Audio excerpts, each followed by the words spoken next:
সেটা হচ্ছে এশিয়ার সেকেন্ড লার্জেস্ট মনেস্ট্রি।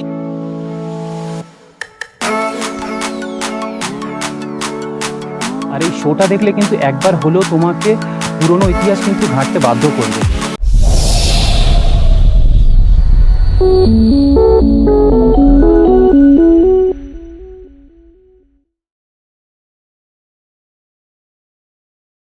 হাই বন্ধুরা, ওয়েলকাম টু মাই চ্যানেল। তো কেমন আছো তোমরা সবাই? আশা করছি সবাই খুব ভালো আছো, সুস্থ আছো। তো আজকে নতুন ভিডিও শুরু করছি তোমাদের সবাইকে সাথে নিয়ে। আমার ভিডিও যারা নতুন দেখছো তাদের বলে রাখি, আমি রাহুল, আর তোমরা দেখছো আমার চ্যানেল রেমন রাহুল ব্লগস। তো চলো আজকের ভিডিও শুরু করা যাক। বন্ধুরা, আজকের ভিডিওটা কিন্তু একটু অন্যরকম হতে চলেছে। তার কারণ হলো আমরা এখন এসেছি তাওয়াংয়ের ওয়ার মেমোরিয়ালে। আর এই ওয়ার মেমোরিয়ালে কিন্তু আমাদের ইন্ডিয়ান সোলজারদের ওপর একটা ডকুমেন্টারি তৈরি করা হয়েছে। তো সেই শোয়েরই কিন্তু এখান থেকে আমরা টিকিট কেটে নেবো। আর যেহেতু আমাদের শোটা সন্ধেবেলা, তাই আমরা এখন এখান থেকে চলে যাবো কিন্তু তাওয়াং মনেস্ট্রিতে, যেটা হচ্ছে এশিয়ার সেকেন্ড লার্জেস্ট মনেস্ট্রি। আর এইটা হচ্ছে টিকিট কাউন্টার। বাইরের ওয়েদার এত ঠান্ডা বলে সেই জন্য ভেতরে দেখো হিটার চালিয়ে রেখেছে। আর এখানে দেখো যিনি টিকিট কাটছেন তিনি নিজেও একজন ইন্ডিয়ান আর্মি। তো যাই হোক, আমাদের কিন্তু টিকিট কাটা কমপ্লিট হয়ে গেছে। আর আমাদের পার হেড কিন্তু 50 টাকা করে পড়লো শোয়ের। আমাদের শো হচ্ছে সন্ধ্যে 7টা থেকে। তো আমরা চলো এখন এখান থেকে তাওয়াং মনেস্ট্রিতে যাই। আর এটা হচ্ছে সেই বুমলা দুয়ার, যেই পথ থেকে কিন্তু আমরা বুমলা পাসের দিকে গেছিলাম। তোমরা যারা যারা ওই বুমলা পাসের ভিডিওটা দেখোনি তারা কিন্তু এর আগের ভিডিও গিয়ে দেখে নিতে পারো। আর এই সামনে দেখতে পাচ্ছ, এটা হচ্ছে কিন্তু জায়েন্ট বুদ্ধা স্ট্যাচু। এই পথ থেকেই কিন্তু আমরা বুমলা পাসের দিকে গেছিলাম। আর এখন কিন্তু আমরা এই দিক থেকেই কিন্তু তাওয়াং মনেস্ট্রির দিকে যাব। এই দেখো সামনে দেখতে পাচ্ছ তাওয়াং মনেস্ট্রি, এটা কিন্তু মেন মানে ঢোকার কিন্তু মেন এন্ট্রান্স। তো চলো ভেতরের দিকে যাওয়া যাক। তো বন্ধুরা, এখন আমরা যেখানে এসেছি সেটা হচ্ছে এশিয়ার সেকেন্ড লার্জেস্ট মনেস্ট্রি, আর এটা হচ্ছে তার গেট। সত্যি কথা বলতে দেখো, আমি তো এখানের ব্যাপারে খুব একটা ভালো জানি না। তো চলো আমরা ভেতরে যাই। যে মঙ্করা থাকে তারা হয়তো এখানের ব্যাপারে খুব ভালো করে ব্যাখ্যা দিতে পারবে। তো চলো ভেতরের দিকে যাওয়া যাক।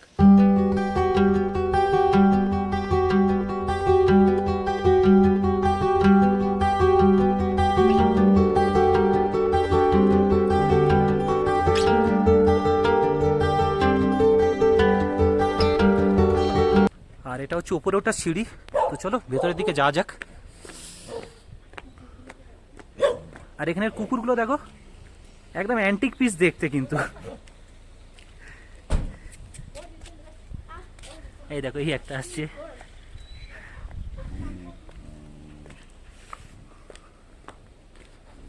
আর রাস্তাটা বেশ একটু খাড়াই আছে, হালকা খাড়াই, আরামসে যাওয়া যাবে।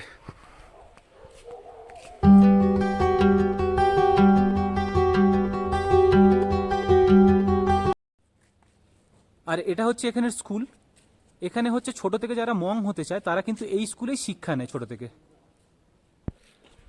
আর এটাই হচ্ছে সেই বুদ্ধ টেম্পলটা। তো চলো ভেতরের দিকে যাওয়া যাক, তোমাদের ভেতরে গিয়ে দেখাই যে কি আছে ভেতরে।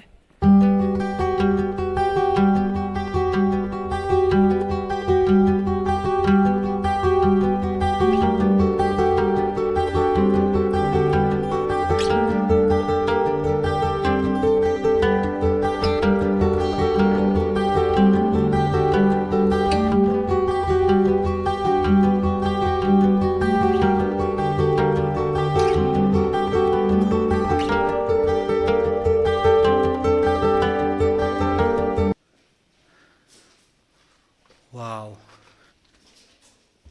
গেট দিয়ে ঢুকতে সামনে এরকম একটা বিশাল বড় একটা বুদ্ধর মূর্তি রাখা আছে।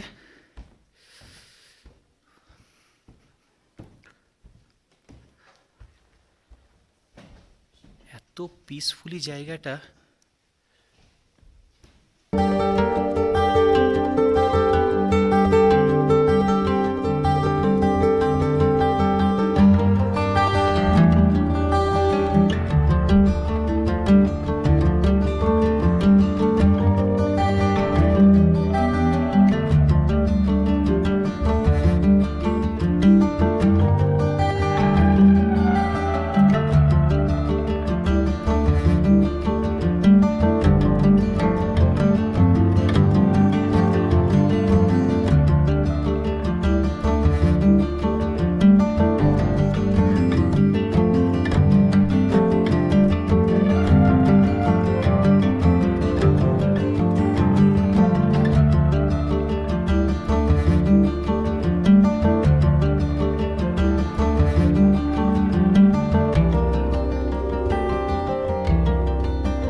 বন্ধুরা আমরা এই জাস্ট ওয়ার মেমোরিয়ালে লাইট অ্যান্ড সাউন্ড শো দেখে বেরোলাম। এখানে একটা আধ ঘন্টা একটা শো হয়, যার প্রাইস হচ্ছে 50 টাকা পার হেড। তো এই শোটা দেখলে তোমরা বুঝতে পারবে যে আমাদের ভারতীয় সেনারা আমাদের দেশের প্রতি কতটা স্যাক্রিফাইস করেছে। আর এই শোটা দেখলে কিন্তু একবার হলেও তোমাকে পুরনো ইতিহাস কিন্তু ঘাঁটতে বাধ্য করবে। যাই হোক, আমি বেশি কিছু বলবো না। এই ভিডিওটার আমি পুরো ভিডিওটাই করেছি, মানে পুরোটাই আধ ঘন্টার ভিডিওটাই করেছি। তোমরা যদি কোনোদিন কেউ অরুণাচল আসো, অবশ্যই এই ভিডিওটা দেখো, মানে আই মিন শর্ট ভিডিওটা যেটা অ্যারেঞ্জ করা হয়েছে এখানে, তো সেটা এসে অবশ্যই দেখো। বেশি নয়, 50 টাকা পার হেড। আর যারা আসতে পারবে না, আমি পুরো ভিডিওটা শ্যুট করেছি, এটা আমি পুরো ভিডিওটাই কিন্তু আমার চ্যানেলে দেবো। তো তোমরা গিয়ে, তোমাদের যদি ইচ্ছা থাকে, তোমরা গিয়ে পুরো ভিডিওটা দেখতে পারো।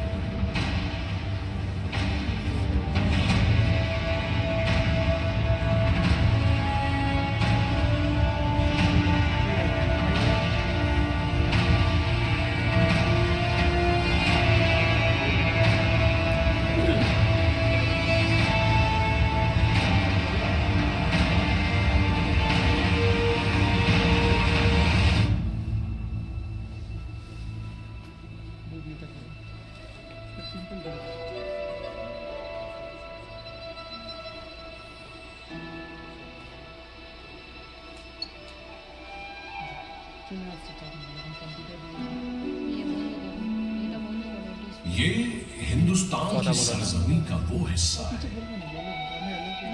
जिसकी सूरज सबसे पहले कदम उसी करता है। अरुण अर्थात सूरज की पहली सरगर्मी का अड्डा है ये, इसीलिए इसको अरुणाचल कहते हैं।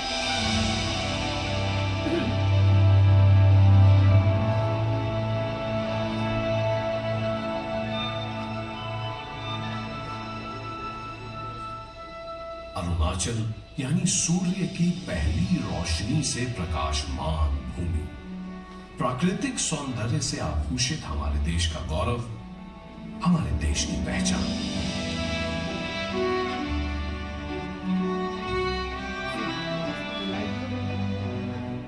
हिंदुस्तान की इस मनोहरी प्रांत की सुबह लोगों के मुख चिन्ह को अपनी सुनहरी किरणों से दीप्तमान कर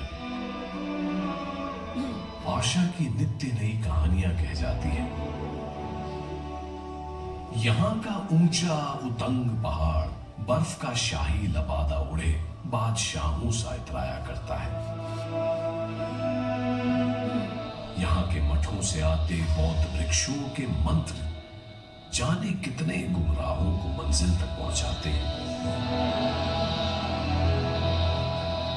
अमन यहां का एक छत्र राजा है और प्रगति और समृद्धि इसके दरबारी।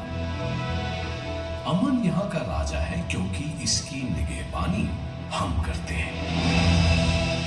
हम इसके प्रहरी हैं। हम यानी कि तवांग में तैनात हिंदुस्तानी सैनिक। हम यानी जज्बे और बहादुरी के वो पुतले जिसके रोम रोम में बसा है हिंदुस्तान, हिंदुस्तान और सिर्फ हिंदुस्तान।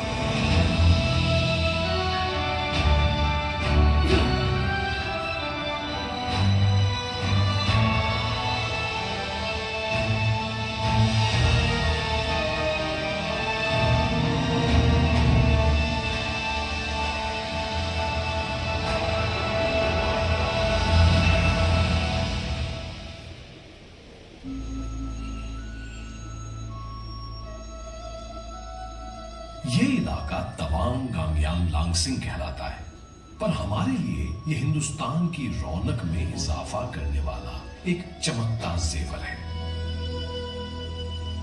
बौद्ध मतावलंबियों के इस उपासना स्थल में 8 मीटर ऊंची बुद्ध की प्रतिमा जिस बेखटक ध्यान में बैठी है उसी को सहजते हैं हम।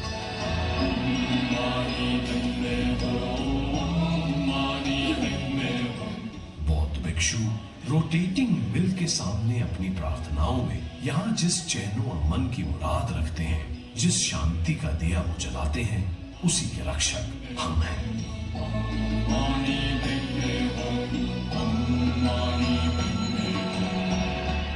तवांग से 92 किलोमीटर दूर ये गगनचुंबी बौद्ध स्तूप, जो कि नेपाल के बोधिनाथ स्तूप से प्रेरित है, जिमियांग की पुरातन लामा प्रथा का भव्य सबूत है।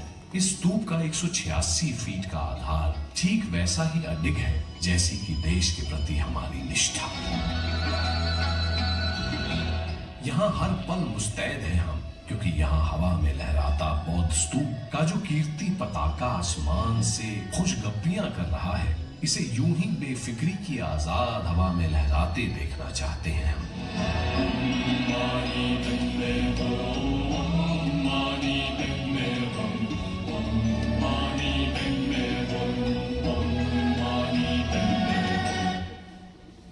सरहदी जद पर बसा भारत का ये नयनाभिराम हिस्सा दुश्मनों की साम्राज्यवादी मंशा को लुभाता रहता है। भारत के इस दुलारे के साथ कहीं कोई अनहोनी ना हो, आत्म आहुति के भाव से भरे सदैव सतर्क रहते हैं यहाँ हम। आइए आपको बताते हैं और भी वो वजह जिन्होंने हमें इस इलाके का शहदाई बना दिया है। ऐसी ही एक वजह है शुंगितसर झील, जिसे माधुरी झील के नाम से भी जाना जाता है।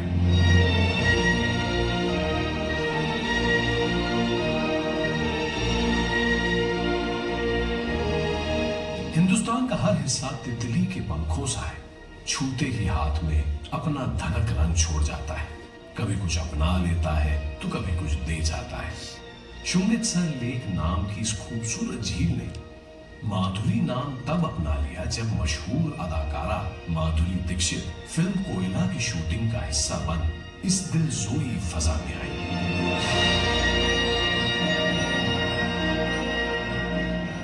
भूकंप से निर्मित इस झील में पुराने खुश्क दरख्त यूं खड़े हैं मानो सावधान की मुद्रा में हम सेना के जवान खड़े हैं।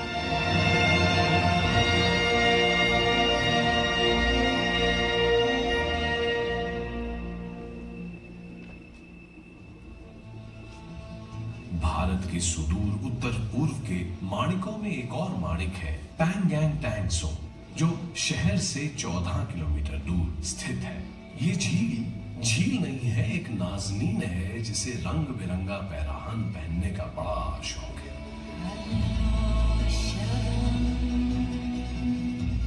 दिन के सफेद शफाक पहलू में ये झील नीला घूंघट ओढ़ लेती है तो बारिशों के मौसम में कोहरे की चादर।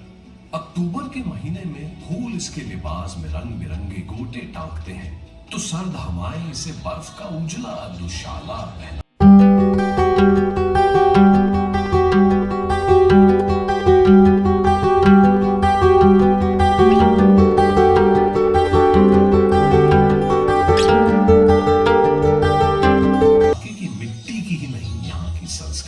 यहाँ की परंपराओं की भी पहरेदारी करते हैं।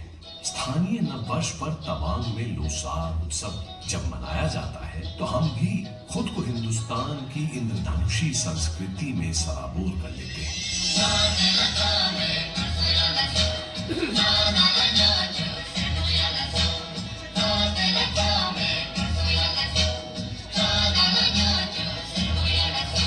तवांग की स्थानीय जनजाति की मोनपा संस्कृति के पारंपरिक नृत्य संगीत से ताल मिलाकर हम भी खूब नाच गाते हैं और थिरकते थिरकते करते हैं उस मान्यता को मजबूत जो कहता है कि हिंदुस्तान अनेकता में एकता, मेलो मिल्लत मोहब्बत और खुलूस वाला देश है। नृत्य गायन और प्रतियोगिताओं के मीठे समर से लदा तवांग उत्सव का जो छतनार पेड़ आज खड़ा है, उसका बीज बोया गया था 16वीं शताब्दी में। और तवांग संस्कृति का तो कहना ही क्या, ये संस्कृति हम भारतीय सेना के जवानों की तरह ही जिवट है जो जाने कितने विप्लवकारी सदियों के गलियारे लांघ कर हम तक आई है।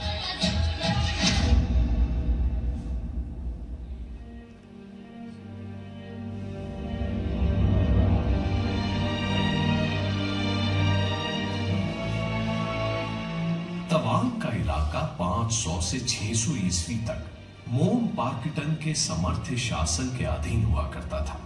खूब फला फूला था तब ये। फिर यहाँ की सरजमी पर धीरे धीरे तिब्बत और भूटान की हुकूमत काबिज हो गई।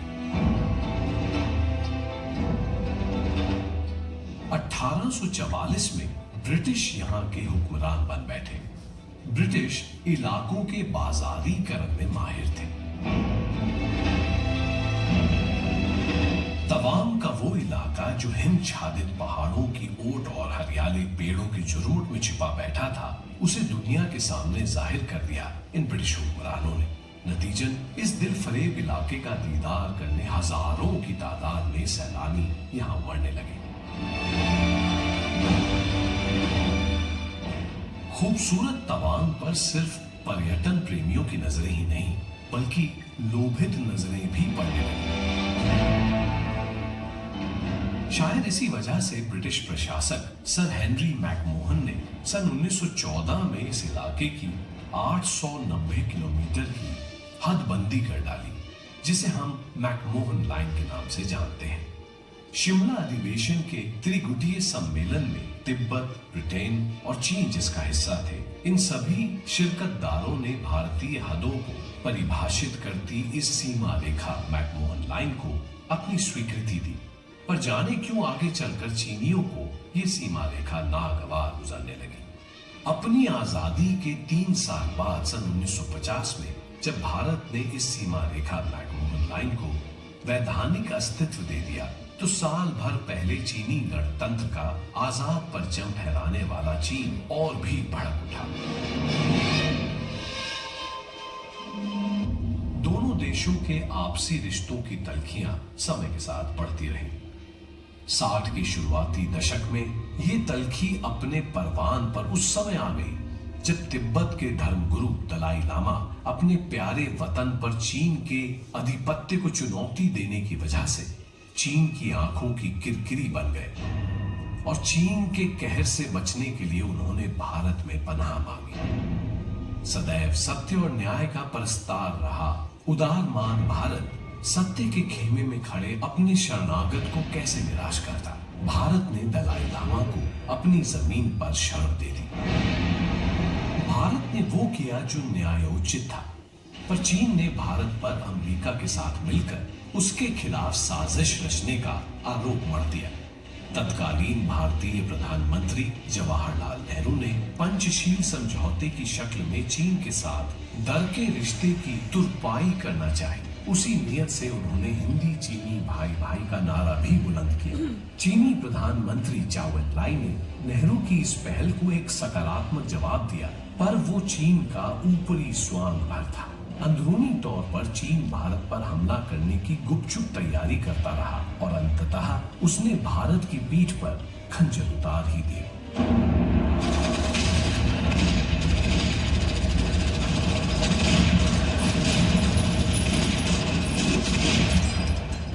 सन 1962 में चीन ने भारत पर औचक्के से आक्रमण कर दिया। भारत शांति और अहिंसा की प्रतिमूर्ति बुद्ध का भी देश था। शांति के पैरोकार भारत ने भरसक कोशिश की कि मैत्रीपूर्ण संवाद के जरिए चीन के साथ विवाद का कोई शांतिपूर्ण हल ढूंढा जाए, पर चीन ने जब प्यार का प्रत्युत्तर छल बल से देकर भारत पर युद्ध थोप दिया, तो फिर जगह भारतीय सेना की भुजाओं में बसा भारत का रुद्र था, जहां हक और हुकूक के लिए एक नन्ही चिड़िया भी बाज से लड़ने का बूता रखती थी। ऐ मेरे वतन मुझे तेरी कसम, हम अपना फर्ज निभाएंगे।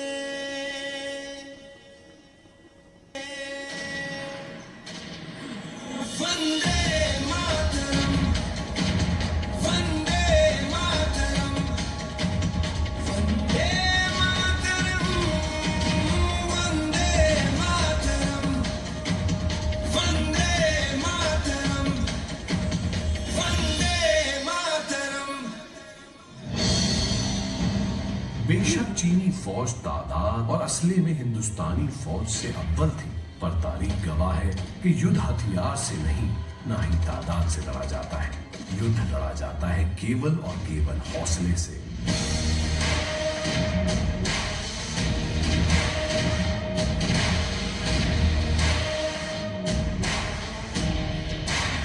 हिंदुस्तानी सैनिकों का सीना तो हौसले का सबसे बड़ा सरनामा रहा है। ये हिंदुस्तानी वीरों का हौसला और पराक्रम ही है कि सदियों दर सदियों सैकड़ों आक्रमण झेल चुका हिंदुस्तान अब भी गर्वीली मुस्कान के साथ अशुभ अविजित खड़ा है। हिंदुस्तान और हिंदुस्तानियों के इसी कभी न हार मानने वाले जज्बे पर मशहूर शायर इकबाल ने क्या खूब लिखा है। यूनान, मिस्र, रूमा सब मिट गए जहां से, बाकी अभी तलक है नामो निशा हमारा। कुछ बात है कि हस्ती मिटती नहीं हमारी, सदियों रहा है दुश्मन दौरे जहां हमारा। फौजियों की 24,000 की भारी तादाद। मामला एक तरफा था, पर फिर भी भारतीय जवान पूरे जोश और वलवले के साथ वहां डटे रहे। हम भारतीय जवान ही देना था, उन्हें निपटना था चीनी फौजियों की अय्यारियों से। और दूसरी ओर उनकी एक और बड़ी फौजी टुकड़ी ने 21 अक्टूबर के मनहूस दिन दूसरी दिशा से कम सैन्य तैनाती वाले भारतीय मोर्चे थांगला रेंज पर धावा बोल दिया। इस मोर्चे पर मौजूद मुट्ठी भर सैनिकों ने अदम्य साहस दिखाते हुए चीनी फौजियों की विशालकाय टुकड़ी को लोहे के चरे चपवा दी। बड़ी मुशक्कत और जान माल के काफी नुकसान के बाद ही चीनी फौज इस मोर्चे पर कब्जा कर पाई।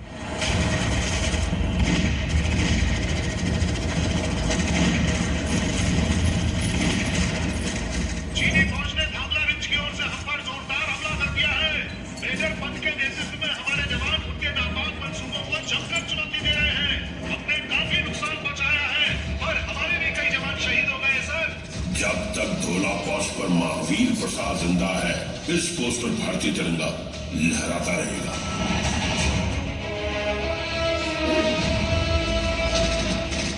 चीन भारत पर ताबड़तोड़ चौतरफा आक्रमण कर रहा था। इसने 23 अक्टूबर को आसाम राइफल्स के पोस्ट बोलना पर भी जोरदार हमला बोल दिया। इस पोस्ट की कमान सूबेदार जोगिंदर सिंह के हाथों में थी। जोगिंदर सिंह, क्या खबर है? चीनी फौजियों ने हम पर तीनों तरफ से हमला कर दिया है। वो 300 की तादाद में है और हम 30, और फिर भी हमने हार नहीं मानी सर। हमने उनके कई सैनिक मार गिराए। शाबाश जाबाजों, तुम किसी तरह थोड़ी देर और मोर्चा संभाले रखो, हम रिइंफोर्समेंट भेज रहे हैं।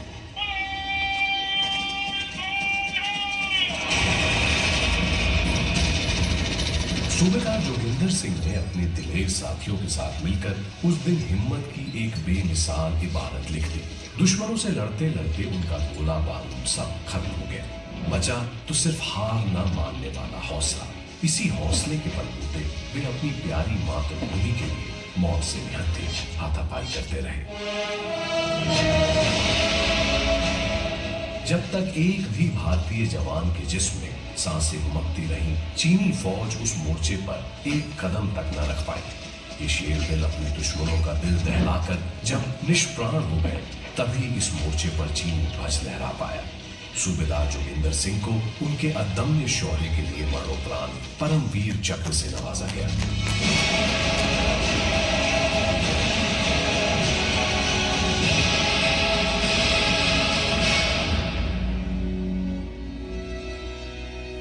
बाद में हिंदुस्तान के इस वीर सुपूत के अत्यंत ही शूरता भरे कारनामे की स्मृति में बुमला में एक स्मारक भी बनाया गया। आज भी उस स्मारक में मौजूद सूबेदार जोगिंदर सिंह की आदमकद मूर्ति गर्व की प्रतीति कराती है।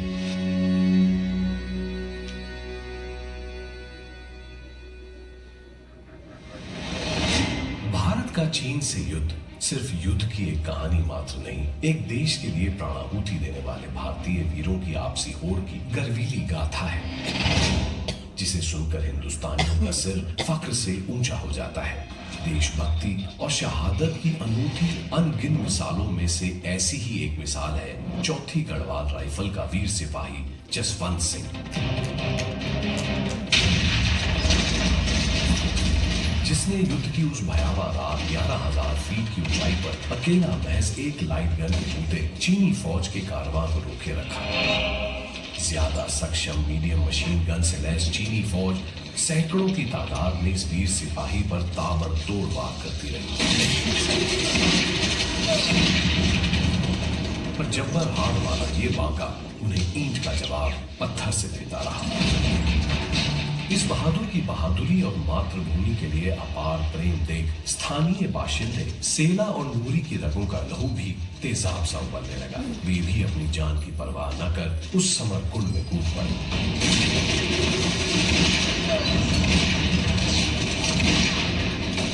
जसवंत सिंह अपनी बंदूक से एक एक कर दुश्मन को बेजान करता रहा और जब जसवंत सिंह की गोलियां खत्म हो गईं, तो उसने निहत्थे ही चीनी फौज पर धावा बोल दिया।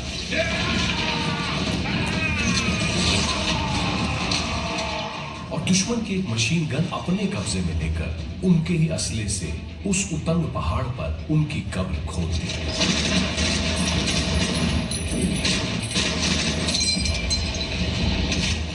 जसवंत सिंह के अदम्य साहस के आगे दुश्मन टिक न सके और 300 चीनी सैनिकों की लाश के रूप में अपनी पराजय का साक्ष्य छोड़ वे भाग गए। अपने कर्तव्य का निर्वहन करने के बाद बुरी तरह घायल जसवंत ने मृत्यु को इजाजत दी कि वो उसे अपने आगोश में ले ले। पराक्रम के इस विरले प्रदर्शन के लिए जसवंत सिंह को मरणोपरांत महावीर चक्र से सम्मानित किया गया। लेकर जान हथेली पर कतरा कतरा कुर्बान तुझ पर, झुकने न देंगे हम तेरा सर। लेकर जान हथेली पर कतरा कतरा कुर्बान तुझ पर, झुकने न देंगे हम तेरा सर।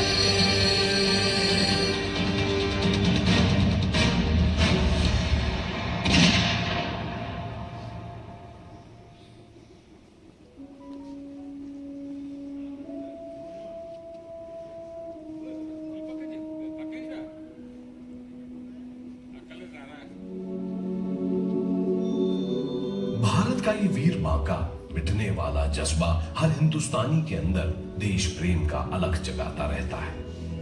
ऐसे ही कई भारतीय जाबाजों की अद्भुत दिलेरी की कहानी समाय तवांग का नामयान चोटन विजय स्तूप रेजिमेंट फ्लैग लहराता आन बान शान के साथ खड़ा है।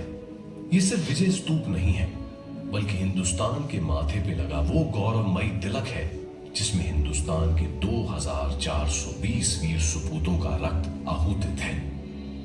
जीवन जो मिला था हमको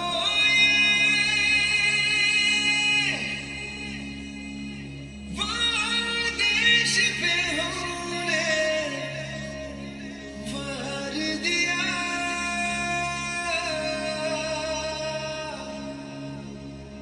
जो कर्ज था अपनी मिट्टी का वो हमने आज उतार दिया।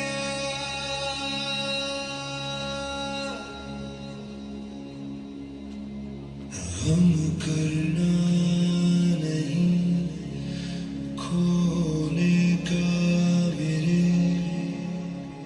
मैं सौंप रहा हूँ देश तुम्हें।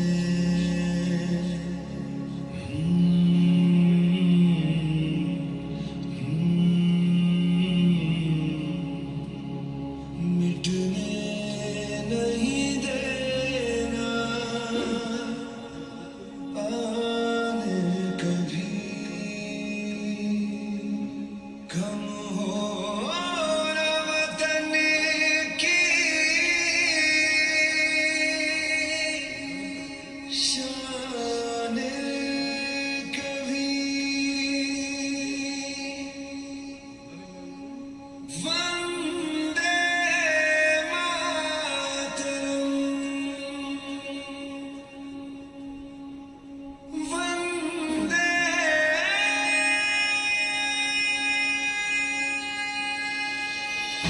अब तक हुए युद्धों में हिंदुस्तान के हम रणबांकुरों ने रणभूमि पर अपना ऐसा जलवा दिखाया है कि अब दुश्मन हमारे हिंदुस्तान की सरजमी पर बुरी नजर डालने से डरते हैं। हम वीरों ने खुद को न्यौछावर कर भारत के लिए शांति अर्जी है। चाहे सामरिक क्षेत्र हो या आर्थिक सामाजिक क्षेत्र, भारत अब तक मोर्चे पर लगातार द्रुत गति से प्रगति के पथ पर अग्रसर है। इस शांति काल में भी तवांग में तैनात भारतीय सेना का हमारा कर्मठ ब्रिगेड आराम की गोद में नहीं बैठा है, बल्कि इस खूबसूरत पर दुर्गम इलाके के उत्थान के लिए सतत प्रयत्नशील है। इलाके की किसी भी आपात स्थिति में हमारा ब्रिगेड संकट मोचन बन फौरन पहुंच जाता है, चाहे पर्यटन को बढ़ावा देकर यहाँ के बाशिंदों के लिए रोजगार पैदा करना हो या इलाके की सद्भावना और समरसता को सींचना सहेजना हो। तवांग ब्रिगेड तवांग के चौतरफा विकास के लिए पूरी तरह से प्रतिबद्ध है। हम तवांग ब्रिगेड के जवान बीमार और प्राकृतिक आपदाओं से ग्रस्त लोगों के लिए ही नहीं, बल्कि पालतू पशुओं के लिए भी हर संभव मेडिकल और राहत शिविर लगाते हैं। हम जवान सैनिक स्कूलों की परीक्षा के अभ्यर्थियों और सैनिक बनने के इच्छुक किशोरों का मार्गदर्शन भी करते हैं, ताकि युवा पीढ़ी से हम जैसे वतन पर जान निसार करने वाले दीवानों की और खेप आ सके। हमने जवानों के अनाथों की परवारदारी के लिए मंजूश्री फाउंडेशन की स्थापना भी की है। इस फाउंडेशन के बैनर तले भारतीय सेना की सरपरस्ती में बेसहारा बच्चों के न केवल रहन सहन भरण पोषण की व्यवस्था है, बल्कि आर्मी स्कूल तेजपुर में इन बच्चों की शिक्षा का प्रबंध भी किया गया है। हम सैनिकों द्वारा संचालित इसी तरह का एक अन्य स्कूल है विद्याश्री स्कूल, जहां दिहाड़ी पर काम करने वाले गरीब मजदूरों के बच्चे अपनी नन्ही आंखों में पल रहे खुश ख्वाबों को भुनाने की दिशा में प्रयासरत हैं। अमन के गुलशन में गुंचों को सहेजते हम सैनिकों को देख ये मत सोचिएगा कि हमारी बाजुएं जंग आलूदा हो गई होंगी। हमने पिछले युद्धों से सबक लिया है कि शांति शक्तिवानों को ही शोभित है, उन्हीं की पहुनाई करती है, और इसलिए हम सजग हैं, सतर्क हैं, अपना बाहुबल बढ़ाने के लिए सतत प्रयत्नशील है। दुश्मन चाहे कितना भी बड़ा क्यों ना हो, भुजंग चाहे कितना भी विशैला क्यों ना हो, हम उसका फन कुचलना जानते हैं। जय हिंद। वंदे मातरम, वंदे मातरम। देवियों और सज्जनों, आप सभी से अनुरोध है, आप सभी अपने अपने स्थान पर राष्ट्रीय गान के लिए खड़े हो जाएं। Ladies and gentlemen, I request you all to please rise for the national anthem.